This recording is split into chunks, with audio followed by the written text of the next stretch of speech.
a Dios por su presencia, porque ustedes, porque nos da la oportunidad de estar aquí sentaditos muy a gusto con un poco de frío. Pero gracias porque Dios aún en sus corazones tiene ese fuego y el deseo de venir a los estudios, de reunirnos. Y muchos creyentes se han apagado, hemos visto mucha gente que ha venido aquí a la iglesia y que después se ha ido. No sabemos si fueron realmente salvos o no. Muchos hemos estado aquí también ya mucho tiempo y no sabemos si se nos ha visto crecimiento o no. Entonces, eso es algo que Dios me ha mostrado en estas semanas. He estado bastante yo ocupado de repente con situaciones muy difíciles, y ya sé lo que se siente dar cuenta de algo que tú no hiciste, ¿no? Y tratar de pagar o tratar de cubrir o dar la cara por errores que tú no cometiste y que de pronto tú tienes que pagar por ellos, ¿no? Esto hace que valores lo que Jesús hizo por ti. Esto hace que tú te des cuenta que debes estar agradecido con Dios porque Él perdonó por tus pecados. A veces nosotros nos portamos mal y mi papá me da nuestra disciplina, ¿no? Y nos duele. Y bueno, decimos, pues me lo merezco, ¿no? Porque yo lo hice y me vieron. Pero a veces podemos caer en situaciones en las cuales tienes que pagar por cosas que pues no hiciste, ¿no? Y bueno, ahí se justifica el otro porque el castigo se dio sobre alguien que no lo merecía. A mí no me castigaron en nada, simplemente yo tuve que ir a dar cuenta ahora en esta semana de una situación muy importante que hasta por ahí se bloquearon las calles, ¿no? Y gracias a Dios ahorita va saliendo todo adelante, pero hay muchos errores que se cometieron y que bueno, pues Dios nos pone ahí para testimonio más que nada, ¿no? Ayer que salíamos de la audiencia me decía, no, felicidades, y digo, no, ¿sabes qué? Dale las gracias a Dios, ¿no? El que hizo todo aquí fue Dios, y realmente así fue, y doy gracias por eso, ¿no? Luego les platico de qué se trata. Bien. Y saben que no había estado preparando el estudio y de repente uno empieza a sacar un chorro de versículos y quiere dar todo aquí, ¿no? Pero luego te pones en las manos de Dios y Dios te muestra qué es lo que tienes que decir. Y hoy nos quiere dar una así como, hay un botón en las computadoras que dice refrescar, ¿no? Y que se vuelve a reiniciar todo, ¿no?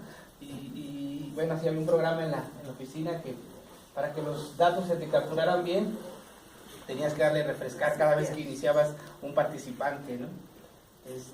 Entonces, Dios quiere dar ese botón, apretarlo el día de hoy y refrescarnos a nosotros una información que ya sabemos, que ya conocemos, que se nos ha compartido ya durante mucho tiempo y que, bueno, nuestro pastor Ricardo, quien vela por nosotros, quien tiene un cargo verdadero y un amor genuino por nuestras vidas, tiene en su corazón, él quisiera ver pues que salieran misioneros de aquí, ¿no? Constantemente en los estudios de los miércoles nos está llamando vez tras vez, ¿no? Y así como que nos sacamos, ¿no? Dios esto lo pone en su corazón y esperemos que hay muchos jóvenes por aquí que pudieran ser o tomar esa bandera de ser misioneros de la obra. Bien, estaba leyendo en mi lectura el libro de Jeremías, y el libro de Jeremías toca temas bien importantes, pero los primeros 2 capítulos de Jeremías ahí me quedé así como que más impresionado, la forma en que Dios le habla a Jeremías, la forma en la que Dios le dice: a ti te he escogido desde que estabas en el vientre, ¿no? Y a ti te voy a mandar y tú vas a hacer mi voluntad y nadie te podrá hacer frente, Jeremías, le dice. Jeremías le dice: oye, es que yo no sé hablar, ¿no?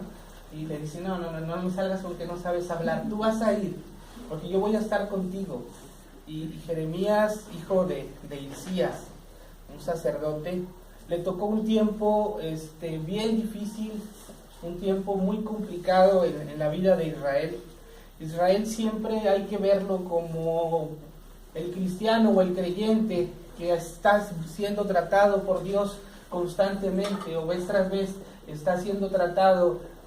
Unas veces está bien y todo es para la gloria de Dios, y otros días anda por la calle de la amargura, y bueno, hay unos tiempos en los que ellos deciden entregarse, y hay unos tiempos en los que cometen errores que Dios dice aquí en el libro de Jeremías: ni aún los ingenuos lo hacen, ¿no?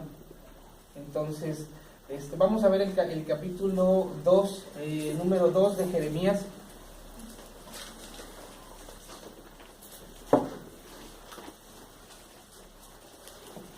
El estudio yo le puse lo que espera Dios, ¿no?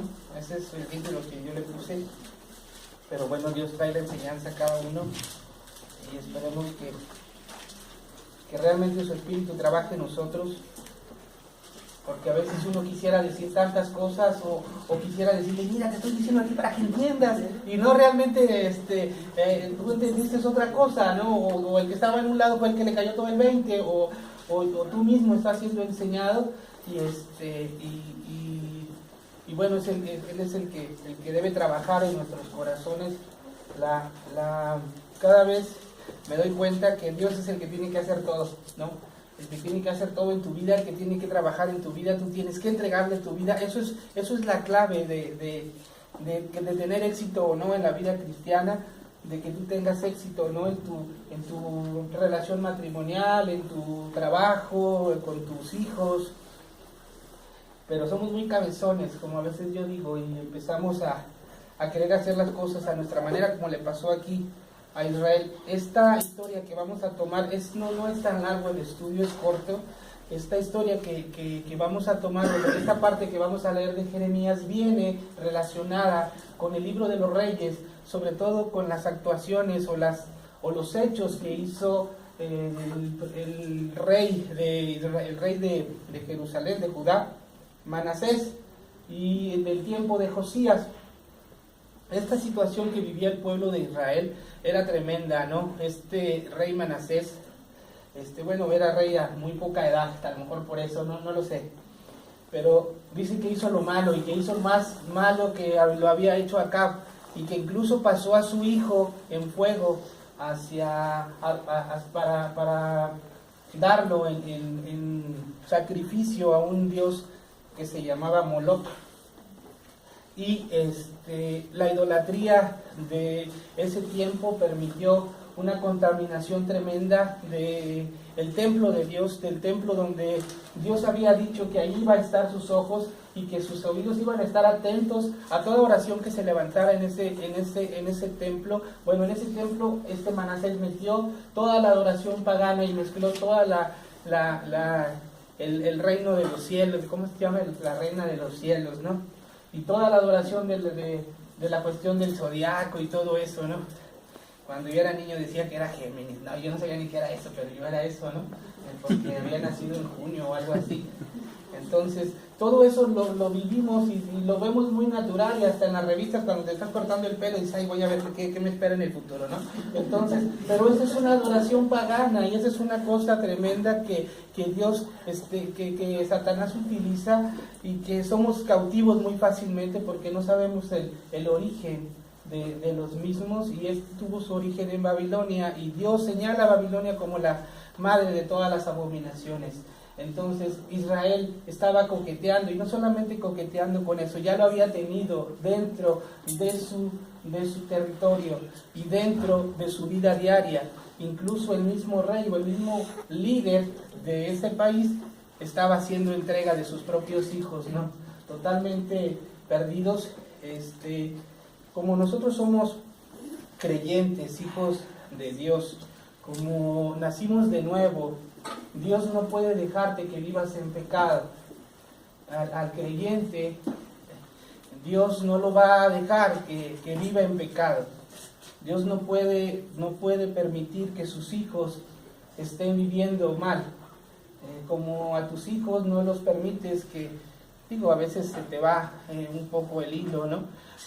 O a veces eres demasiado exigente, pero ese es otro tema. Como tú no dejas que tus hijos cometan algo equivocado, y cuando lo hacen y los sorprendes, los reprendes o les llamas la atención y los disciplinas en amor, bueno, Dios así lo hizo con el pueblo de Israel.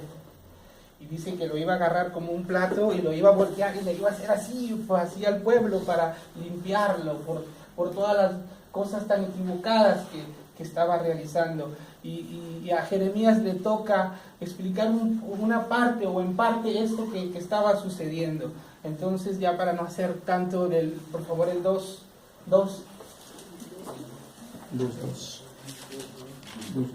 Anda y clama a los oídos de Jerusalén diciendo: así dice Jehová, me he acordado de ti, de la fidelidad de tu juventud, del amor de tus desposorios cuando andabas en pos de mí en el desierto, en tierra no sembrada. Dios quiere que recordemos que al principio en la vida de Israel no era así, que al principio Él lo sacó de la tierra de Egipto, que Él se acordaba, dice, de la fidelidad de la juventud. Cuando nacemos de nuevo, cuando Dios es la solución a nuestras vidas y empezamos a caminar y a gozarnos con Él, y es un tiempo de la fidelidad en la que tú no sales de tu cuarto sin haber orado o sin haber entregado tu vida a Dios. No pasa una persona a la que le quieres agarrar y meterle la Biblia por todas partes, porque estás en esa fidelidad y en ese amor y en esa juventud, y esto lo vivió el pueblo de Israel. Pero Dios aquí les dice lo siguiente, dice: me he acordado de ti, de la fidelidad de tu juventud, del amor de tu desposorio. La iglesia se relaciona con Dios como un esposo. Dios ve a la iglesia como su esposa, y como su esposa le exige que sea fiel, ¿no? Entonces, esta parte de Jeremías habla muy, muy pesado, muy grueso en cuanto a la relación que le tiene, y la acusa de un pecado muy, muy terrible, que es la idolatría o el andar de infiel, ¿no? Y de ramera les dice, ¿no? Entonces, qué grado qué comparación tan importante esta que hace Dios respecto a las personas que no están viviendo de acuerdo a su palabra, cuando Él ya ha dado tu vida por ti, ¿no?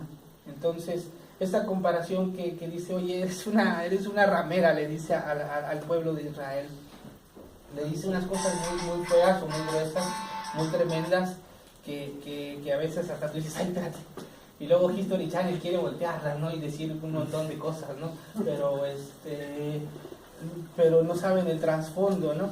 Y en este caso, así les llama. Incluso les dice: oye, eres esto y eres aquello, y Judá y Israel hizo esto y lo otro. Dice: pero ¿sabes qué? Como quiera, vuélvete a mí, porque yo soy tu esposo y yo todavía te amo.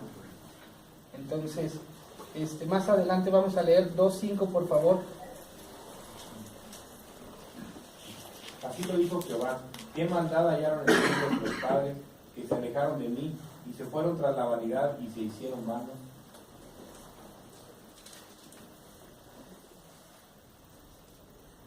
¿Qué maldad hallaron en mí vuestros padres? No hay ninguna razón, no hay ningún motivo por el cual nosotros abandonamos nuestra relación con Dios, o el pueblo de Israel abandonó su relación con Dios. El único problema es que no nos gusta obedecer, y que no nos gusta dejar nuestro pecado, ¿no? Y no nos gusta a veces enfrentarnos nuestra responsabilidad y preferimos en muchas ocasiones huir de la misma, y porque realmente lejos de Dios nada podemos hacer. Así dice su palabra. Entonces Dios les pregunta, pues, ¿qué les hice, no? ¿Qué les hice para que me hayan dejado? Dios los acusa de algo muy grande, y en el versículo 2:11 les dice: ¿acaso alguna nación ha cambiado sus dioses, aunque ellos no son dioses? Sin embargo, mi pueblo ha trocado su gloria por lo que no aprovecha.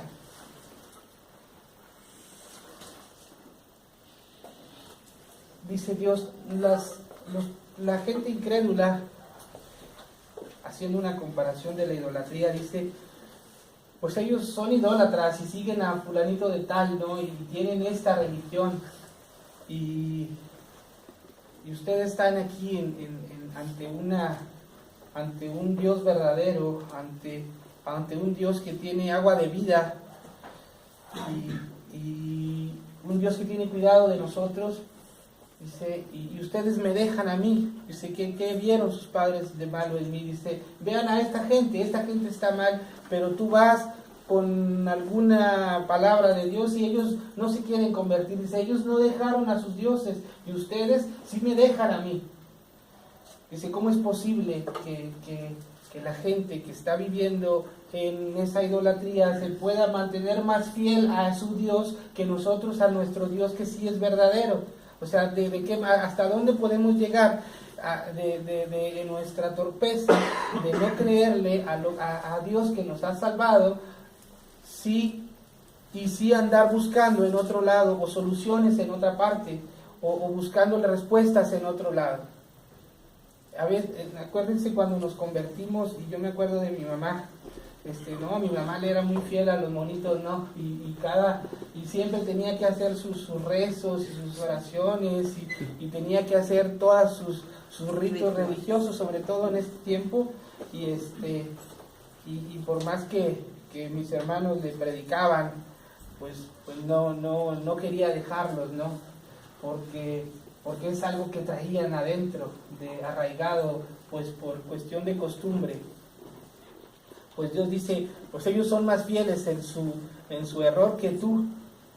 Y el 2:13 dice, porque dos males ha hecho mi pueblo.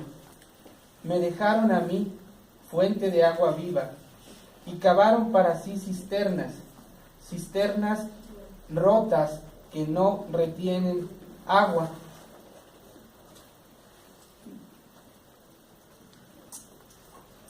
Nosotros, el agua se relaciona con la palabra de Dios. A veces nosotros en nuestra vida diaria buscamos, en ocasión, yo hablo por mí, ¿no? Lo que digo, lo digo por mí, no lo digo por nadie de ustedes en específico, ni por nadie, ¿no? Sino lo digo por cosas que han pasado personalmente, y a veces estamos buscando soluciones en otro lado, o buscando la respuesta para nuestra satisfacción, para nuestro problema, para lo que venga a nuestra vida, estamos buscando en otro lado. Sabemos y tenemos conocimiento de que Dios está siempre a la puerta, y que Él que es un Dios que tiene misericordia, que su misericordia es nueva cada mañana.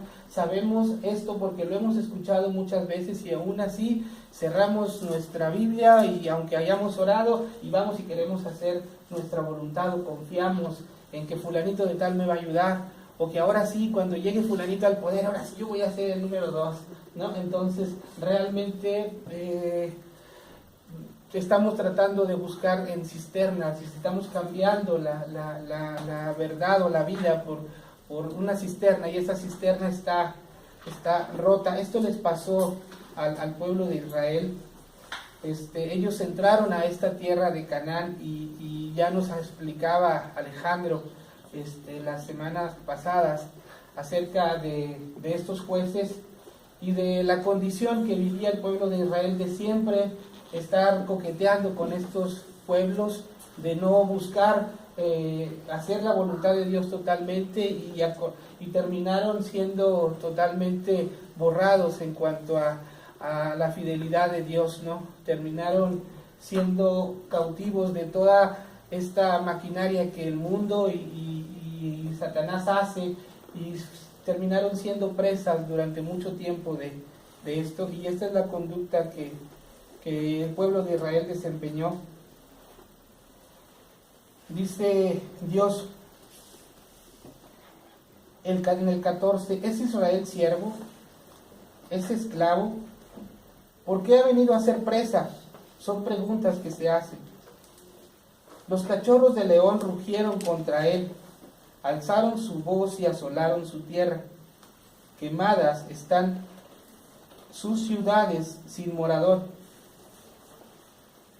Y el 17 dice, ¿no te acarreó esto el haber dejado a Jehová tu Dios cuando te conducía por el camino?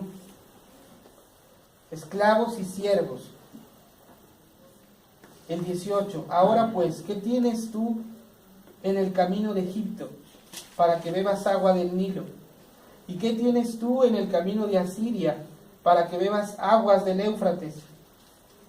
Tu maldad te castigará y tus rebeldías te condenarán. Para entender un poquito lo que se refiere a estos versículos, quisiera ver en Segunda de Reyes, por favor, Oscar, 23, 29 al 35. Segunda de Reyes 23, 29 al 35.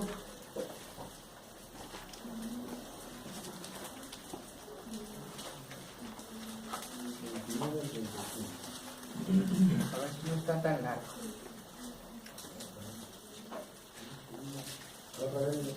Segunda de Reyes 23, capítulo 23, sí tiene 29 porque a lo mejor la Biblia mía está editada, ¿no?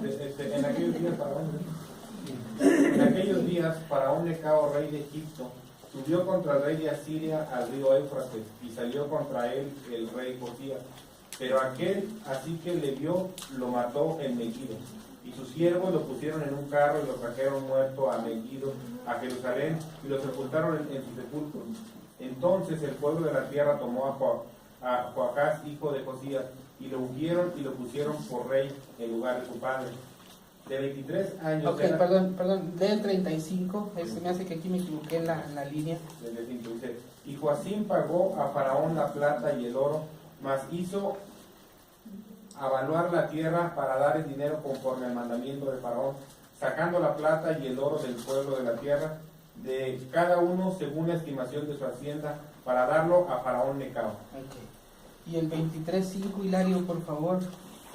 Sí. Y quitó a los sacerdotes idólatras que habían puesto los reyes de Judá para que quemasen incienso en los lugares altos en las ciudades de Judá y en los alrededores de Jerusalén, y asimismo a los que quemaban incienso a Baal, al sol y a la luna, y a los signos del zodiaco, y a todo el ejército de los cielos. A todo el ejército de los cielos. Bien, cuando Dios le dice a través de Jeremías al pueblo de Israel, y le dice, ¿por qué dice, ¿qué tienes tú en el camino de Egipto? Y para que bebas agua del Nilo. ¿Y qué tienes tú en el camino de Asiria? Para que bebas agua del río Éufrates. Israel está en dos posiciones aquí. Por un lado está el mundo, que es Egipto, el mundo que te ofrece grandes cosas. Egipto siempre fue bien atractivo para el pueblo de Israel. Egipto representa siempre una ciudad de primer mundo, una ciudad donde está lo moderno, donde están las satisfacciones. Salomón iba y compraba carros a Egipto. El pueblo de Israel llegó a Egipto, donde a través de la vida de José, por ahí se mantuvieron, pero no era el destino, no era el proyecto de Dios que se quedaran para siempre ahí. Sin embargo se quedaron, y después, ¿cuál fue el resultado de Egipto? La esclavitud.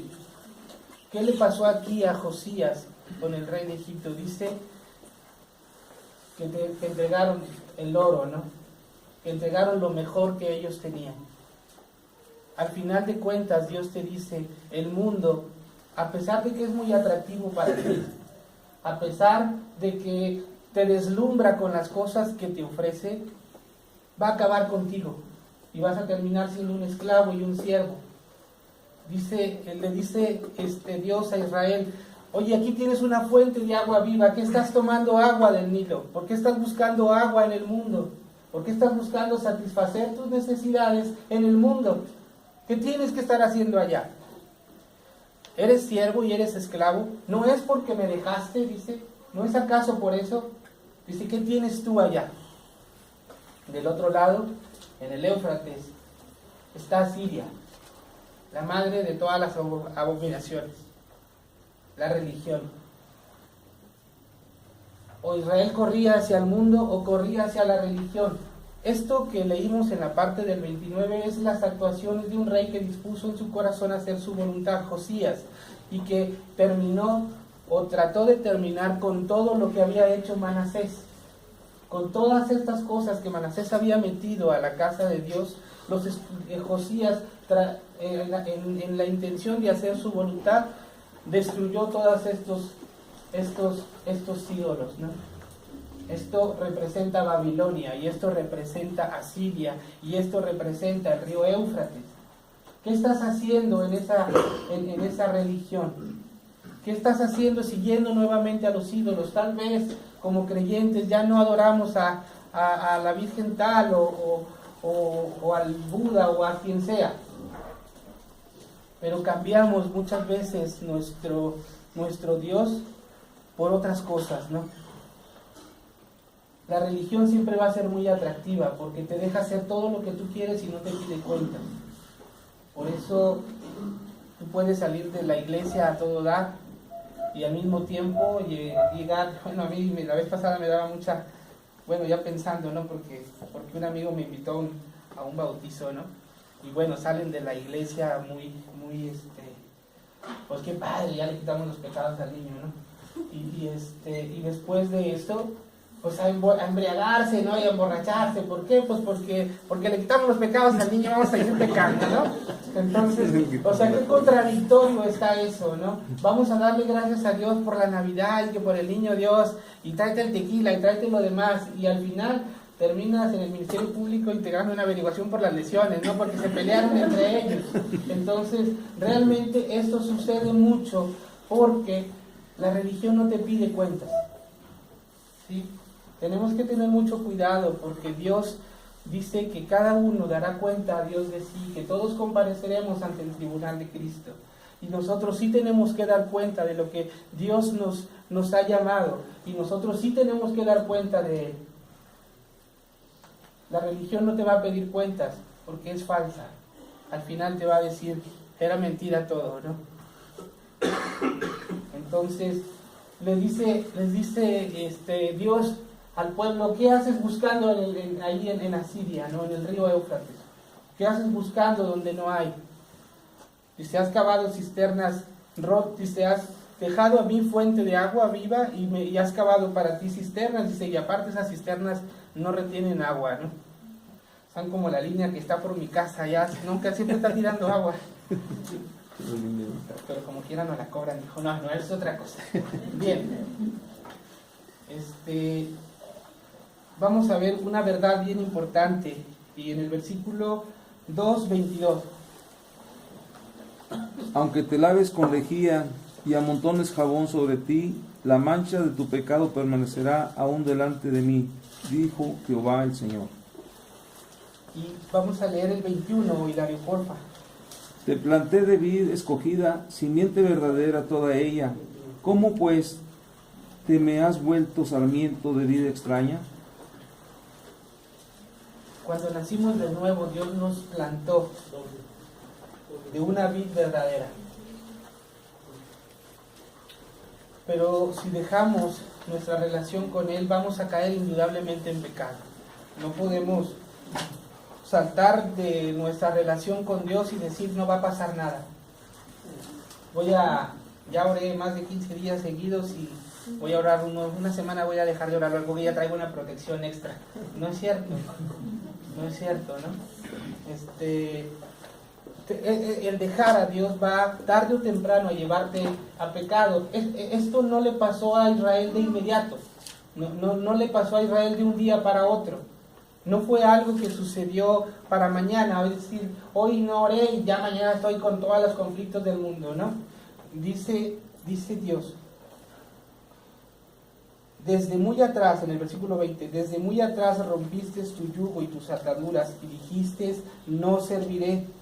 Con todo eso, bueno, sobre todo collado alto y debajo de todo árbol frondoso te echabas como ramera. Bueno, eso está muy, muy grueso para decirlo un domingo en la mañana, pero es la palabra de Dios que da, o sea, lo que quiero que nos demos cuenta es la magnitud de lo que significa no estar delante de Dios.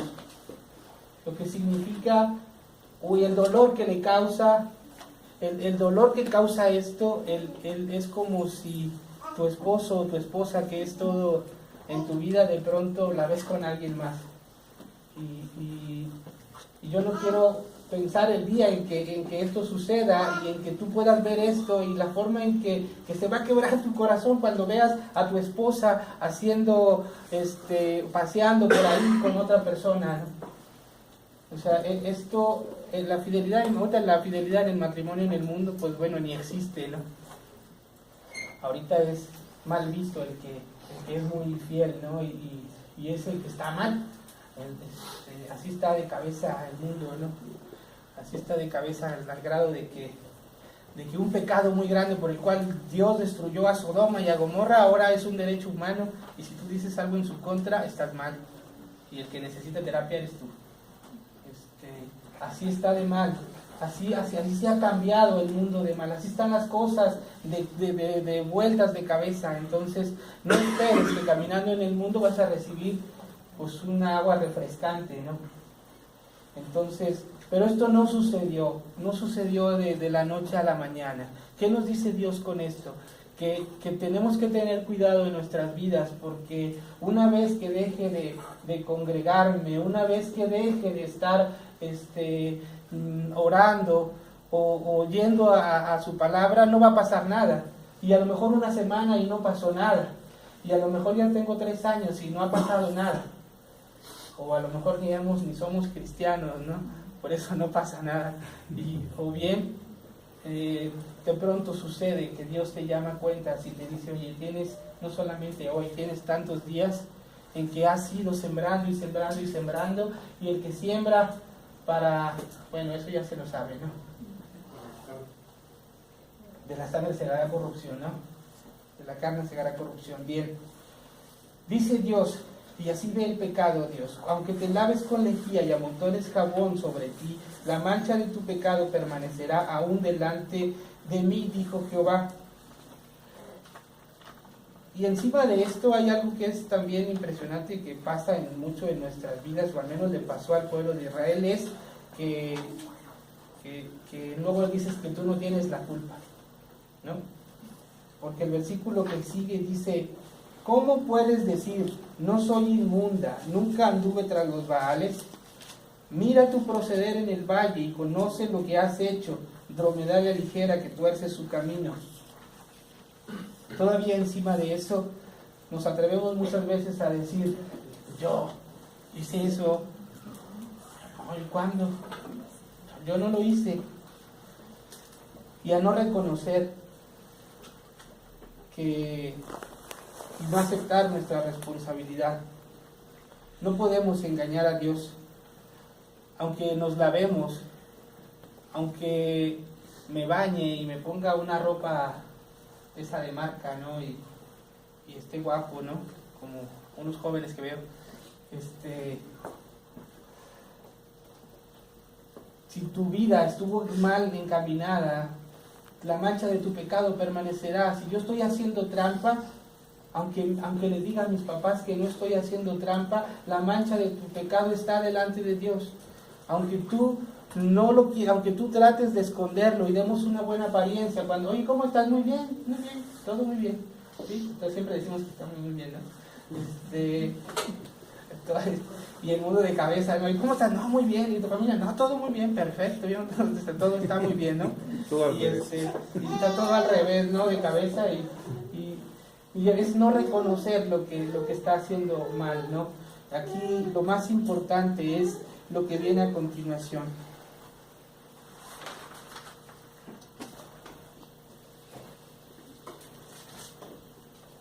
Y yo no puedo creer cómo Dios tiene ese amor, ¿no? Para nosotros, ¿no? En el capítulo 3, versículo 1,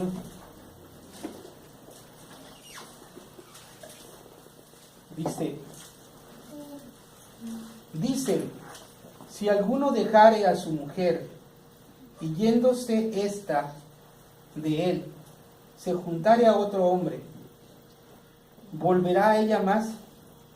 ¿No será tal tierra del todo amancillada? Tú pues has fornicado con muchos amigos, mas vuélvete a mí, dice Jehová. Vuélvete a mí. Dice en Santiago 4:4, no sé si alguien lo tiene por ahí, Santiago 4:4.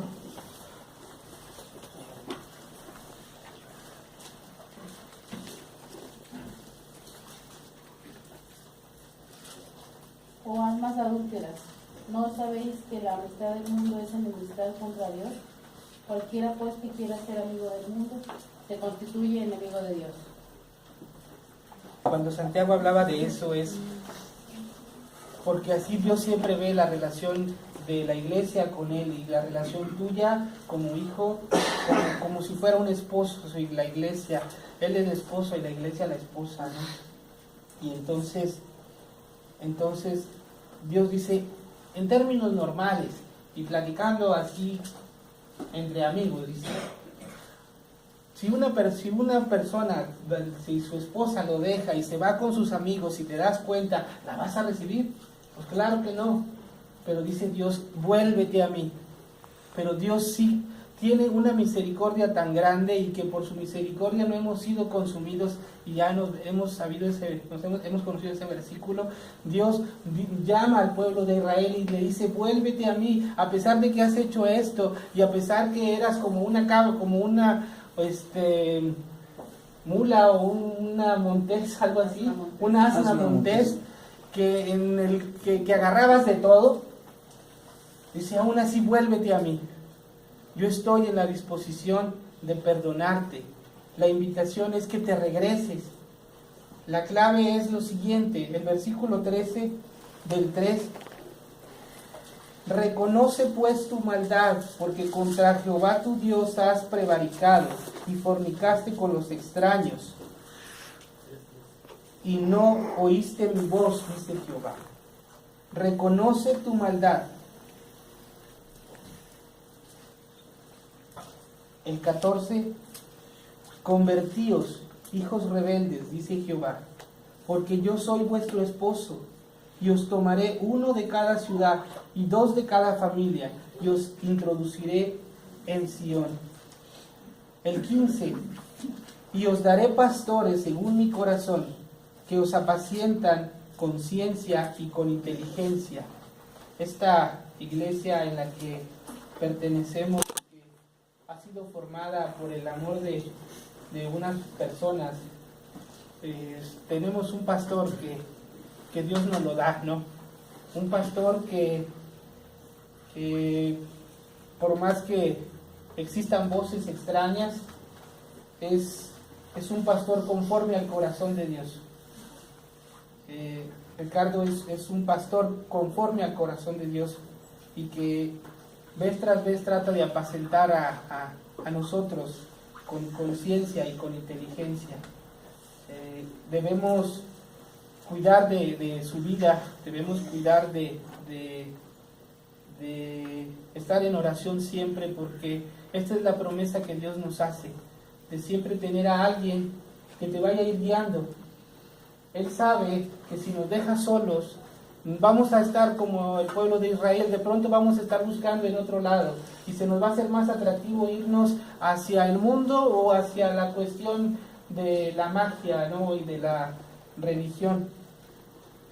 Pero lo más importante para que tú restaures tu relación con Dios, y que es lo que a mí me ha enseñado, y lo más importante para que tú le hables y de repente veas cómo las cosas que parecían bien imposibles de repente se aclaran, y que todas las cosas que tú dijiste que iban a suceder y que estaban mal y que estaban en tu contra y que iba a ser lo peor y que todo eso que ibas a quedar tú tan mal, de pronto ves que Dios en su mano, ves la mano de Dios actuando y te das cuenta y dices, híjole, no merezco esto, no merezco ser tratado así. ¿Por qué? Porque nosotros hemos sido pecadores, ¿no? Y Dios aún pagó, dice que Cristo aún pagó por nosotros, que siendo aún pecadores, Cristo pagó por nosotros. Entonces, la clave para que tú regreses a esta relación con Dios es la siguiente: conviértete de tu maldad, vuélvete a mí y conviértete, pídele perdón a Dios de todo tu corazón, búscalo, porque Él va a estar ahí. El mismo Jeremías dice, clama a mí y yo te responderé. Tal vez tu condición actualmente está bien o está mal, no lo sé, pero Dios puede hacer que esa condición buena que tú tienes y esa relación que tienes sea perdurable, y no caer en orgullo y no caer en otras cuestiones muy sutiles que por ahí hacen presa a gente entregada, ¿no? A veces es más difícil ver ciertos orgullos y ciertas sutilezas de gente que parece, de gente que está caminando con Dios, el borrachote que está en la esquina, ¿no? ¿Por qué? Porque a veces los pecados de una persona son muy evidentes, ¿sí? A veces nuestros pecados son bien evidentes. Eres esto, eres lo otro, eres aquello. Y no solamente lo eres, sino que lo publicas, porque todo el mundo se da cuenta. Pero luego entonces, cuando viene la restauración, uy Dios, pues todo el mundo se da cuenta de que ya no eres el mismo. Pero cuando tratamos de ocultar y dar ciertas malas apariencias de que todo está bien, pero por dentro soy esto, soy aquello, y descuido mi relación y hago esto, pero aparentemente, uy, me veo hasta guapo, ¿no? Eso es más difícil restaurar. Eso cuesta más trabajo. El no querer reconocer que estamos mal, cuesta más trabajo. El pensar que yo estoy haciendo lo correcto y que no pasa nada porque yo estoy viviendo bien. No me ves todos los días sentado aquí, no me ves todos los días que estoy parándome, dando mi opinión. Estoy viviendo bien. Bueno, hay que analizar nuestros corazones. Yo no conozco a nadie, lo que digo lo digo por mí. Y Dios, esa es la invitación que nos hace. Dios trae algo bien importante y que viene en la siguiente hojita. Y esto que viene es lo que espera Dios de nosotros. Por eso le puse así al estudio, ¿no? Esto es solo un ejemplo, ¿no? Vamos a ver el versículo 17.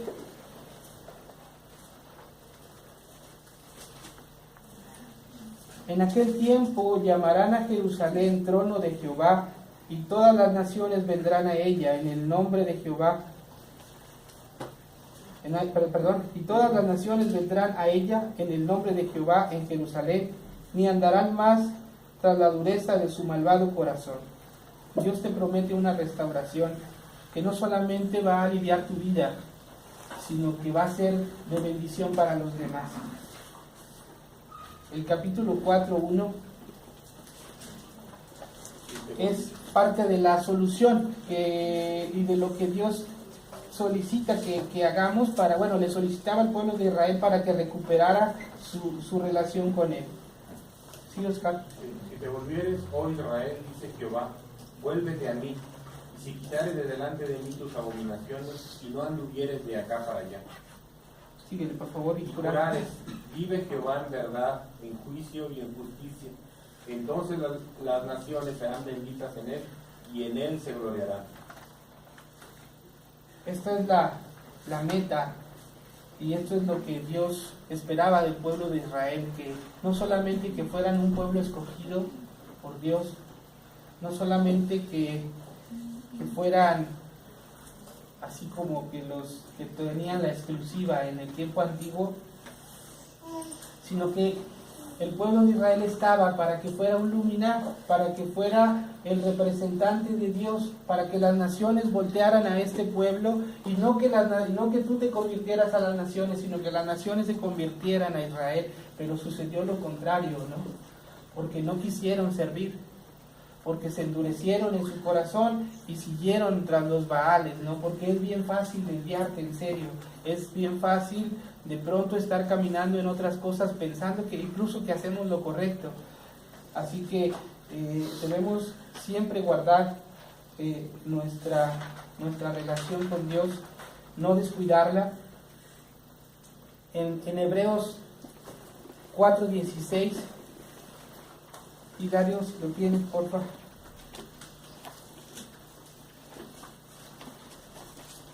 Nos da la salida, nos hace un llamamiento Dios para alcanzar su misericordia. Hebreos 4:16. Sí, ya lo conocemos ese, está Dice: sencillo. acerquémonos pues confiadamente al trono de la gracia, para alcanzar misericordia y hallar gracia para el oportuno socorro. Dios te dice, acércate confiadamente, ¿no? Acércate confiadamente al trono de la gracia. Lo más, bueno, a veces esos regaños los he recibido de alguien cercano. Lo más fácil es, si tú estás viviendo en dificultades, en problemas, en aflicciones, no sé, en cualquier cosa, y ya sabemos a dónde ir, ¿no? Pero alguien te tiene que venir y decir, acércate, confía, descansa.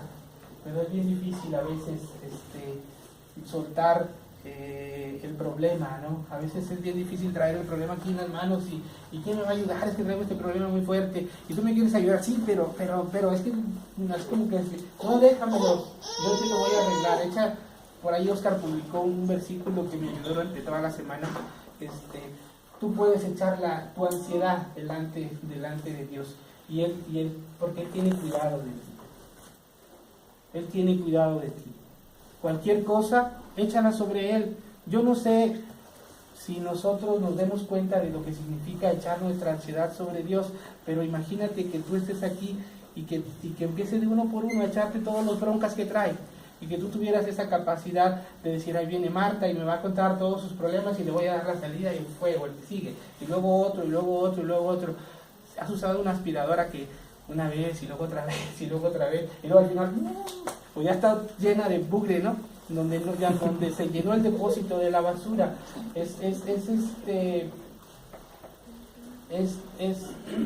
Si tú piensas a detalle lo que significa y lo que Dios carga, pues solamente Él lo puede hacer. Y no entiendes el por qué Dios te dice que eches todas tus ansiedades sobre Él. Dice que porque Él tiene cuidado de ti, que porque Él te ama. Esa es la verdad de las cosas. Él tiene misericordia. ¿Por qué? Porque Él tiene misericordia de quien quiere tener misericordia. Porque su misericordia es así, no se puede entender. Pero lo que hace falta es que tú reconozcas que no puedes. Lo que hace falta es que tú reconozcas que estás viviendo mal. Que si tienes un pecado, tienes que reconocerlo. Cuando nos convertimos a Cristo, ese es el clic o la clave. Yo no puedo. Y por eso te entrego mi vida, porque yo no puedo. Ese es el clic de la conversión. El decir, yo estoy cansado ya no puedo. Reconozco que he hecho mal, lo reconozco. me pasó un detalle muy ahí raro. No dije nada malo, afortunadamente, pero sí dije cosas que no debía haber dicho, y cuando me di cuenta se estaba grabando todo. Y dije, ay, Dios mío, qué boca tengo, ¿no? Entonces, no pasó nada, digo, no, realmente, pues, gracias a Dios que no, que Él te va guardando, pero a veces a uno se le suelta la boca y dice cosas que aunque tengas razón, no debes decirlas. Y es cuando dices tú, ay Dios, ahora sí ya me agarraron, ¿no? Pero lo más preocupante es que tu testimonio está en juego, ¿no? Y dices tú, híjole, si por sí no quieren creer y luego con eso que yo hice, pues menos, ¿no? Entonces, el detalle es que tenemos que reconocer que todavía nos falta bastante. Yo me siento así bien incómodo cada vez que me pongo aquí a compartir algo, porque en parte me gusta, pero en parte es una gran responsabilidad el estar compartiendo la palabra de Dios, porque bueno, por lo que ustedes ya saben, no lo sé explicar, pero sí es bien importante que guardemos nuestro testimonio, porque luego no haces bien tu trabajo en casa, y lo que no haces bien en casa, los maestros aquí son expertos en diagnosticarlo, ¿no? Porque hay unos termometrillos que tienen 11, 8, 6, 7 años, ¿no? Entonces esos termómetros a veces son los que te están diciendo a ti si estás bien o estás mal. A mí no me quieras engañar, el termómetro que tú traes es el reflejo de lo que hay en tu casa. Entonces, todos somos responsables y todos daremos cuenta de nosotros, ¿no? Yo no voy a dar cuenta sobre los pecados de mi hijo, ¿no? Si mi hijo comete pecado, el que está en mal es él, y quien tiene que dar cuentas es él. Y si él recibe la instrucción o no recibe la instrucción es su voluntad, porque aunque somos creyentes y papás creyentes, no por eso le heredé mi sangre real al bebé, ¿no? No por eso Rebequita ya está limpia y sana, no es cierto. Dice Dios que todos nos descarriamos como ovejas y que cada quien se apartó por su camino, ¿no?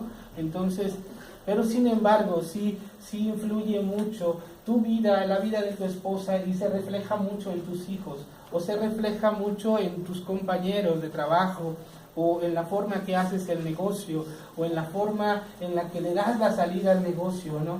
Hay muchas maneras de darle salida a ciertos problemas, y ahora que ha cambiado nuestro sistema ahí de juzgar, bueno, vaya, es un problemón, porque cambia totalmente la forma, pero los procedimientos no son los malos, los malos somos los operadores, los que lo hacemos, ¿sí? Siempre es el malo, si la ley no es mala, el que la aplica es el que está mal, ¿no? El que soborna, el que recibe, el que le da la vuelta.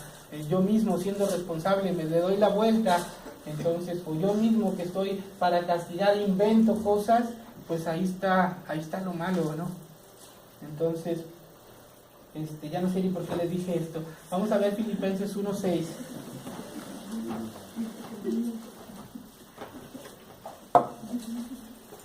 En Filipenses 1:6 hay una promesa que puse aquí, una promesa maravillosa. Naciste de nuevo, en tu corazón está la disposición de servir a